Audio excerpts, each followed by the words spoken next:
This is a national emergency. Our work here will ensure a peace mankind has never seen. The world will remember this day.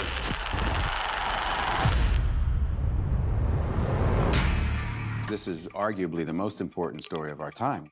The stakes really couldn't be any higher. It's profound, but it's told in a very human way. Everything Chris Nolan has done has been a prelude to this. This is not a film, this is an experience. It is a heart-in-your-mouth thriller.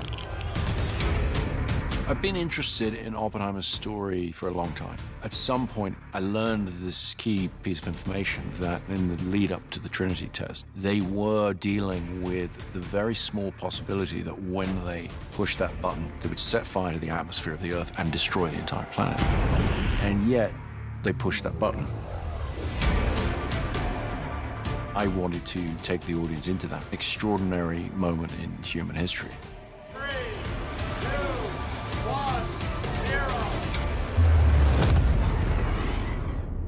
All America's industrial might and scientific innovation connected here. A secret laboratory. Cillian playing Oppenheimer was the centerpiece of the film, but I knew that he was going to need the most extraordinary ensemble around him. Let's go recruit some scientists. The people involved in the Manhattan Project were charismatic individuals. They're very talented. The world that Oppenheimer inhabits is filled with rock star scientists. And I think because we have all these fantastic actors, you really buy that. It felt like I was playing sports with some of the best athletes. Every single person has come to set knowing that they have been hired because somewhere along the line, Chris thought that you did a good job. And this goes for crew as well. Action! My preference is to always do things in camera as much as possible. It sets a big challenge for every department to actually bring the reality of a thing there for the actors. Every crew member on this film has to adjust their work for the IMAX screen. IMAX can contain 18K resolution per frame, which is by far more than any digital camera. It gets thrown up on a gigantic screen, and the moment you watch it, it's very evident. The quality is unprecedented. This is a story of America in the 20th century, so I think it can be painted on that big of a canvas, and what better way to do that but with IMAX cameras. Why would we go to the middle of nowhere for who knows how long? I always try to use real locations as much as possible. With location shooting or sets, the more things can just be real, the better they're going to feel to the audience. There's almost no studio work on this film. Everything is location. The sets were built in such a way that they felt incredibly authentic. We built our Los Alamos at Ghost Ranch, New Mexico, which is along the same mountain range that Los Alamos proper sits on. This was very important, and I based all of this on research. We built all of these buildings 360.